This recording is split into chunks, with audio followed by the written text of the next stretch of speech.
এর আগের ভিডিওতে তোমরা দেখেছিলে যে আমরা গিয়েছিলাম ওমকারেশ্বর মন্দিরে, যেখানে বাবা কেদারনাথকে 6 মাস রাখা হয়। যখন কেদারনাথ মন্দির বন্ধ থাকে, বরফে ঢাকা থাকে, তখন সেই ওমকারেশ্বর মন্দিরে বাবা কেদারনাথকে রাখা হয়।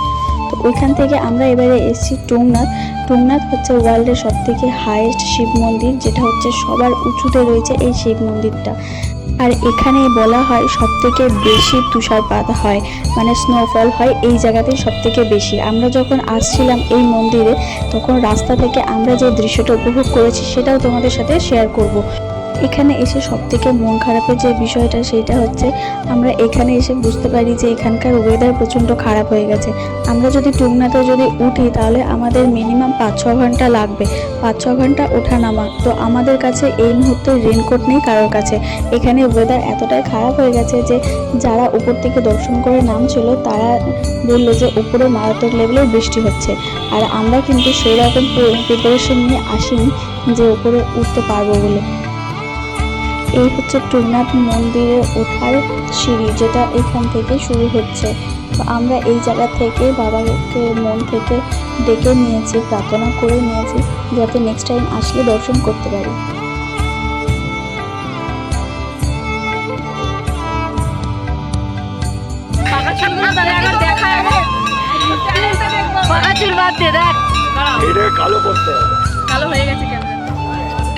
তো তোমরা কি কেউ বুঝতে পারলে যে ব্যাপারটা কি হলো?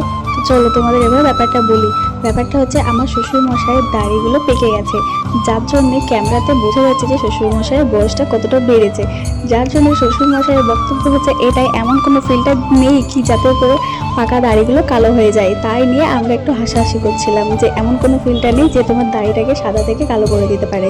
তো আমি বাবাকে সেটাই বললাম, এখনও পর্যন্ত কোনো ফিল্টার বেরোয়নি যে পাকা দাড়িকে কালো করে দিতে পারে। তো সেই নিয়ে আমরা ওখানে জাস্ট একটু মজা করলাম। আর এইটাই মন খারাপ নিয়ে আমরা ফিরে যাচ্ছি যে এতটা দূরে এসেও আমরা বাবার দর্শন করতে পারলাম না। তো বাবার কাছে মন থেকে এটাই চাইছি যে নেক্সট টাইম যখন আসবো আমরা, তখন কিন্তু অবশ্যই যাতে বাবার দর্শন আমরা করতে পারি।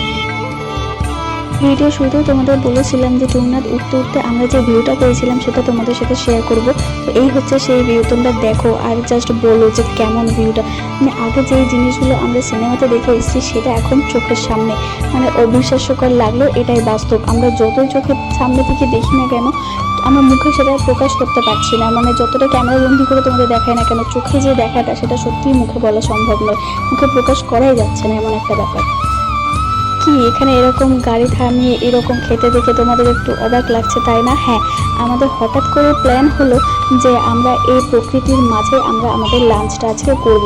কারণ একটা হোটেল খুঁজতে গেলে অনেকটা টাইম লেগে যেত। তো তখন বাজছে তোমার 3-4 বাজছে, তখনও পর্যন্ত আমাদের লাঞ্চ কারোর হয়নি। তো অনেক রুম খুঁজতে বা হোটেল খুঁজতে প্রচুর টাইম লেগে যাবে। আর তার জন্য আমরা হঠাৎ করে গাড়িতে সবাই মিলে বড়রা মিলে সিদ্ধান্ত নিল যে আমরা এই রকম জঙ্গলের মধ্যে প্রকৃতির সাথে আজকে লাঞ্চটা শেয়ার করব। প্ল্যানটা আমরা করেছি, প্ল্যানটা কিন্তু একদম খাসা প্ল্যান করেছি। এইরকম একটা প্রাকৃতিক সৌন্দর্য, পাহাড়ি এলাকা, এইরকম নিরিবিলি পরিবেশ, তার সাথে এইরকম লাঞ্চ করা, মানে জাস্ট একটা জমে ক্ষীর ব্যাপার।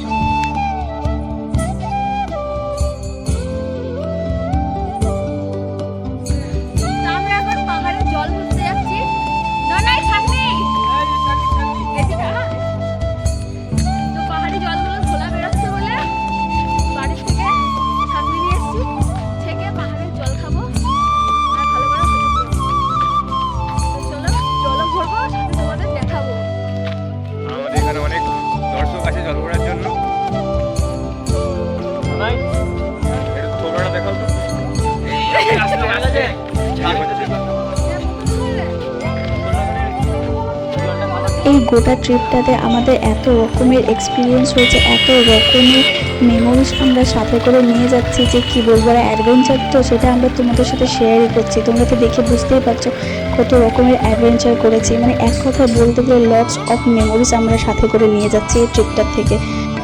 তো আমাদের মেমোরিজ কিন্তু এখনও শেষ হয়নি তোমাদের সাথে শেয়ার করা, তো বাকি আছে এখনও। তো দেখা হচ্ছে নেক্সট ভিডিওতে।